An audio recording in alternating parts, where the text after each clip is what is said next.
അതെ, ഞാൻ പറഞ്ഞല്ലോ ആദ്യം 3 പേര് വന്നു. അവരവിടെ നിർബന്ധമായി നീ മരുന്ന് കഴിക്കണം എന്ന് പറഞ്ഞു. ആ 3 പേര് നിർബന്ധമായി മരുന്ന് കഴിക്കണം എന്ന് പറഞ്ഞു. അതിന് മുന്നേ എന്നോട് ഇത് ഉറക്ക ഗുളിയാന്ന് പറഞ്ഞ് തെറ്റിദ്ധരിപ്പിച്ചാണ് കഴിപ്പിച്ചത്.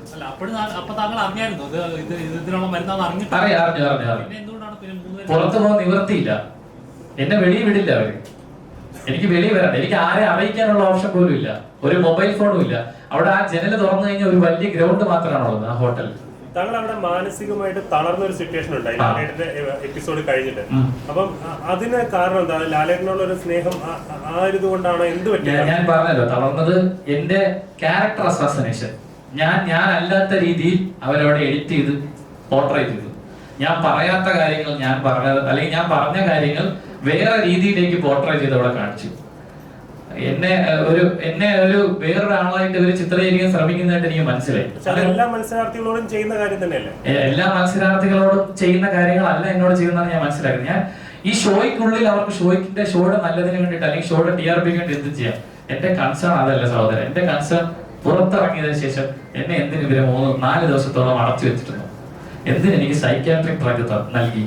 എന്റെ വീട്ടുകാരെ എന്തുകൊണ്ട് ഇവര് കൃത്യമായി കാര്യങ്ങൾ അറിയിച്ചില്ല? എനിക്ക് എന്താണ് സംഭവിക്കുന്നത് എന്നെ അറിയിച്ചില്ല. എന്റെ വീട്ടിൽ വിളിച്ച് എനിക്ക് മാനസിക രോഗമാണെന്ന്, സ്കീസോഫ്രീനിയാണെന്ന് എന്തിന് ഇവര് കള്ളം പറഞ്ഞു? ഇതാണ് എന്റെ കൺസേൺ. ഷോയ്ക്കുള്ളിൽ അവർക്ക് എന്ത് ചെയ്യാം? ഞാൻ ഇതിന്റെ നിയമവശങ്ങൾ എന്താണെന്നുള്ളത് അഡ്വക്കേറ്റ് സംസാരിച്ചിട്ട് ഞാൻ നമുക്ക് ക്വസ്റ്റ്യൻസ് എടുക്കാം. പറഞ്ഞു കേട്ടോ. ഇപ്പം 2 കാര്യങ്ങൾ പ്ലേ ചെയ്തു. ഒന്ന് ഓഡിയോ പ്ലേ ചെയ്തു, ഒന്ന് സ്ക്രീൻഷോട്ട് കാണും. സിബിൻ ഇപ്പോഴും എന്തോ ഒളിച്ചു വെക്കുന്നു. എന്ത് വിലപേശലാണ്? എന്തുകൊണ്ട് പേര് പറയാൻ പേടിക്കുന്നു? സിബിൻ പറയുന്നത് FIR ഇടാറുണ്ട് അല്ലെ? ഇനി സീസൺ തീരാൻ എനിക്ക് 3-4-5 ദിവസമുണ്ട്. സിബിൻ എന്തുകൊണ്ട് ആ പേര് പറയാൻ പഠിക്കുന്നു? ഇത് തന്നെയാണ് ഇതിനു മുമ്പ് ഇവിടെ ഉണ്ടായിരിക്കുന്ന വിഷയം അത് തന്നെയാണ്. അപ്പൊ ഇനിയും സിബിൻ ഇപ്പൊ പത്രസമ്മേളനം നടത്തി, ഇനി അവരെന്തെങ്കിലും ചർച്ചയ്ക്ക് വരുമോ? ഇതാണോ? അതിനു വേണ്ടിയാണ് പിന്നെ എന്തുകൊണ്ട് പേര് പറയാൻ? ഞങ്ങൾ ഈ ഓഡിയോ കൊണ്ട് ഞങ്ങൾ ലാബിൽ കൊണ്ട് പരിശോധിക്കുന്നത്. അതിന്റെ ആവശ്യമൊന്നുമില്ല.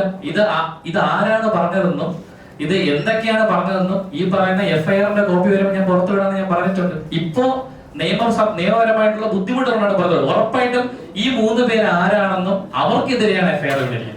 പക്ഷെ ഈ പറഞ്ഞ ഓഡിയോയിലുള്ള ഈ സംഭവം ഉണ്ടല്ലോ, പക്ഷെ മാധ്യമങ്ങളോട് പ്രതികരിക്കുക എന്നുള്ള സംഭവം, ഇതെല്ലാ കണ്ടസ്റ്റൻസിനോട് അവർ പറയുന്ന ഒരു പോയിന്റ് ആണ്.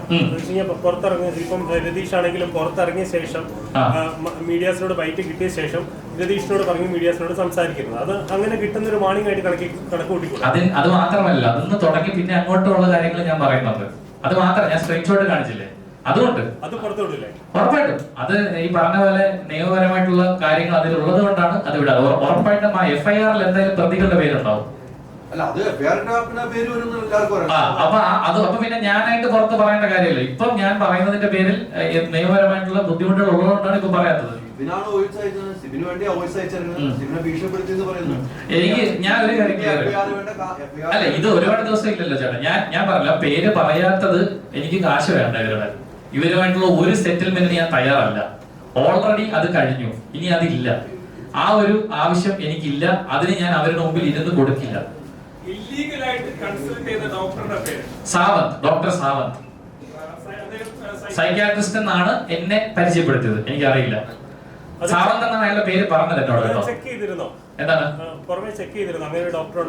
ഇല്ല, അങ്ങനെ ഇദ്ദേഹമാണ് ഈ ബിഗ് ബോസ് തുടങ്ങിയ കാലം മുതൽ മത്സരാർത്ഥികളുമായി സംസാരിക്കുന്ന എനിക്ക് മനസ്സിലായി. ഇത് ഒരു കാര്യം കൂടെ പറയാം. ഇതേ സാവന്ത് ഡോക്ടർ തന്നെയാണ് ഞങ്ങൾ കയറുന്നതിന് മുന്നേ നമുക്കൊരു സൈക്കോളജിക്കൽ കൺസൾട്ടേഷൻ ഉണ്ട്. 1 മണിക്കൂറോളം ഇയാൾ എന്നോട് സംസാരിച്ചപ്പോ എന്റെ ജീവിതത്തിൽ ഉണ്ടായ എല്ലാ കാര്യങ്ങളും ഞാൻ ഇവിടെ തുറന്നു പറഞ്ഞു. ഇയാൾ തുടങ്ങിയപ്പോ എന്നോട് പറഞ്ഞത് ഇതൊരു പ്രൈവറ്റ് കോൺവെർസേഷൻ ആണ്. ഇപ്പോൾ സിബിൻ പുറത്ത് പറയുന്ന ഒരു കാര്യങ്ങളും ഞാൻ മറ്റാരുമായി സംസാരിക്കില്ല. അതെന്റെ മെഡിക്കൽ എത്തിക്സ് ആണ്. ഞാൻ പറയില്ല എന്ന് പറഞ്ഞ പേരില് എനിക്ക് ജീവിതത്തിൽ ഉണ്ടായ എല്ലാ കാര്യങ്ങളും നിങ്ങൾക്ക് എല്ലാവർക്കും ഒരു ഇറക്കം കേട്ടില്ലാതെ കൊണ്ടാവും. അപ്പൊ എനിക്കുണ്ടായ ഇറക്കം, ആ ബുദ്ധിമുട്ട് സമയങ്ങളെല്ലാം ഞാൻ കൃത്യമായി ഇയാളോട് പറഞ്ഞു. അതെല്ലാം അതിൽ ഒട്ടുമിക്ക കാര്യങ്ങളും ഇവര് ഈ പറയുന്ന ഗെയിം സമയത്ത് എനിക്കെതിരെ ഉപയോഗിച്ചു.